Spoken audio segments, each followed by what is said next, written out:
everyone, so I'm back for another video. This time is going to be thermal physics. So it's a new chapter, meaning that you will get a new playlist. So today within thermal physics I'm going to forgot what I was going to say. I'm going to focus on internal energy and on temperature scales, okay? So think about it. Energy can be transferred between an object or two objects in different ways. So one way could be if I have one object exerting a force on the other one and making it move. Remember that energy transferred is work, and that we have this formula of work equals force times distance, okay? So if I have that, making one object making a force on the other, then one object does work on the other object. The other way is actually by getting one object that is hotter than the other. So there is heat transfer, and heat transfer can happen by conduction, mostly in solids, convection, mostly in fluids, meaning liquids or gases, or radiation, where you do not need particles.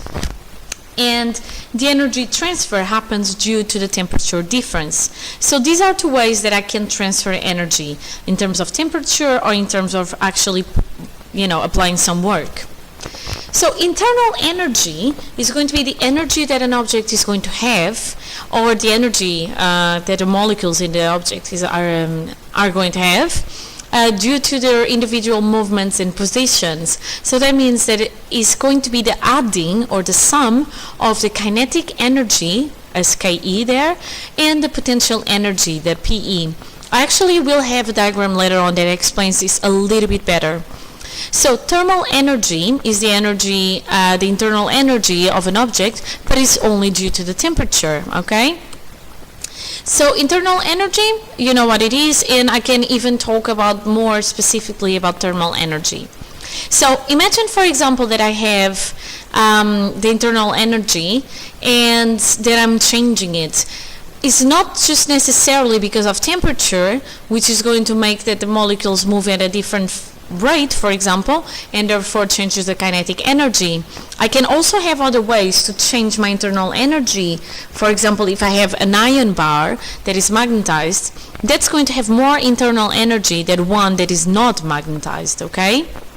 And that has to do because of the interaction between the atoms. So, internal energy, I can have it to change when there is heat transfer, or by radiation, or actually I should have there as well by conduction or convection, or when I have work done on an object, okay? And it could be the work done by electricity, like light bulbs. And I can keep the internal energy constant when there is no heat transfer, okay? And when there is no work done, or actually if my heat transfer due to the radiation and the work done are balancing each other out. Okay, so if heat transfer balances each other out, if work done balances each other out, overall I get the same internal energy. It's like resultant force, If I put 10 newtons into the right, but I have also 10 newtons to the left and no more other forces acting on an object, I have forces on the object. However, the resultant force, the net force, is going to be zero. The same with internal energy. I can get, for example, temperature leaving, but temperature going in, and overall they balance out to zero, okay? So for example, light bulbs, as I told you, work done by electricity. The internal energy of a lamp increases when I have my lamp switched on, because work is done by the electricity to push the electrons through the filament, okay? So this is why the filament glows, because of the resistance in between the electrons as they pass through the metal net, so the atoms that make up the metal, okay? When it reaches a certain temperature, the energy is going to be transferred to the surroundings, and you can feel that as heat, okay? And the filament is going to radiate with more light. So in the beginning, it depends on the lamps, but yeah, that's why they glow. Work done by the electricity supply to push the electrons is going to be balanced by the energy transfer and the light radiated from the filament, okay? So, I know about internal energy, and I know how I can change it or how I can keep it constant. Now I need to tell you about the first law of thermodynamics. And that law says that the change of internal energy of an object is equal to the total energy transfer due to work done and heating. So basically, I'm just saying that if the internal energy is going to be changed, is either because I did work or energy transfer, it's fine, okay?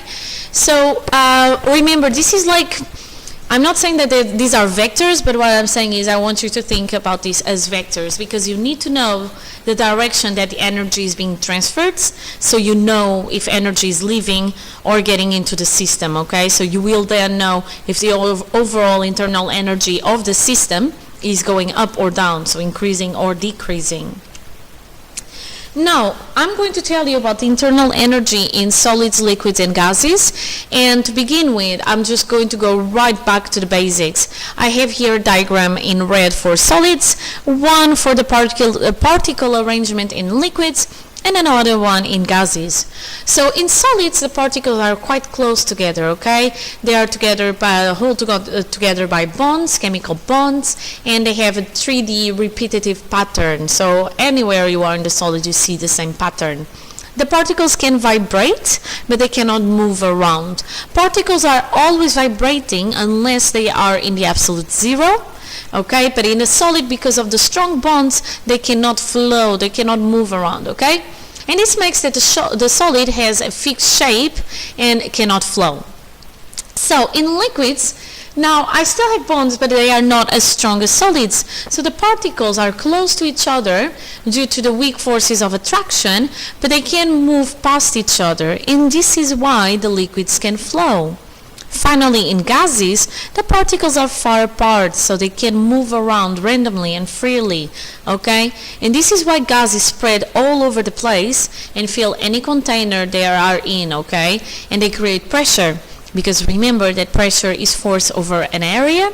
So if I have one gas particle hitting the wall of the container, it means that that gas particle is applying a force onto a certain amount of surface area, which would be the wall. And this force over the area is pressure, okay? So, now relating what we know about solids, liquids, and gases to internal energy, I can say that in solids, because the atoms and molecules are held each other by forces due to the electrical charges, or the protons and the neutrons, or, oh sorry, I'm just about to sneeze, of the protons and neutrons in the nucleus by the strong nuclear force, okay? I can say that this is why, giving you a little bit more detail. So this is why the particles are so close together. The higher the temperature of a solid, the more the atoms and molecules can vibrate, and the energy supplies to raise the temperature of a solid is going to make them vibrate more, so it increases the kinetic energy of the molecules. If I give enough energy, then the potential energy of the molecules increases as much, or that much, and the potential and the molecules vibrate so much more that they break free from each other, and the solid loses the shape, so it becomes a liquid, starts to flow, okay? So remember, the atoms and the molecules are held together, okay, because of the electrical charges between the protons and the electrons, and in the nucleus is by the strong nuclear force, okay, that are in the nucleus by the strong nuclear force. It didn't make sense the way I said it, okay? So let me just say it again. So atoms and molecules held together, okay, because of the forces in between the chemical bonds, and I'm just saying that the protons and the electrons, they are kind of not falling away from each other, moving away from each other because of the strong nuclear force, okay? In liquids, the forces to hold the molecules are not that strong, as I told you before, so the molecules are not going to be in a fixed position, and they can move past each other at random. As the temperature is increased, the kinetic energy of the molecules is increased as well, and they start to move around faster. And if enough energy is given, then the molecules break free and becomes a gas, so it vaporizes, all right? Finally, gases. The particles move around randomly, and they are far away from each other. If I increase the temperature, the kinetic energy is increased and the particles are going to keep moving around but even faster, and this means that they hit the container walls with more force. So that means that the pressure, which is force over area, is going to increase, okay? The other reason why pressure increases is because not only I have more force during those collisions, I also have collisions be more frequent because the particles are moving faster, okay? Increasing the internal energy of a substance increases the kinetic and or potential energy associated with the random motion and the positions of the molecules, okay? So, if I summarize it all in a formula, I can say that internal energy, which I can say that is a U, is going to be equal to the Ke, kinetic energy, plus the potential energy of the molecules. And here is the part that I said that I would give you a little bit more detail.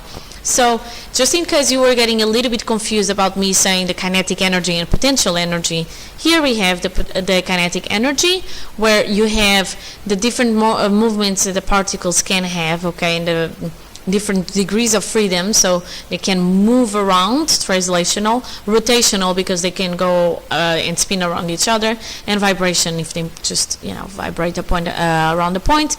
And the potential, that has to do with the atomic bonds, okay?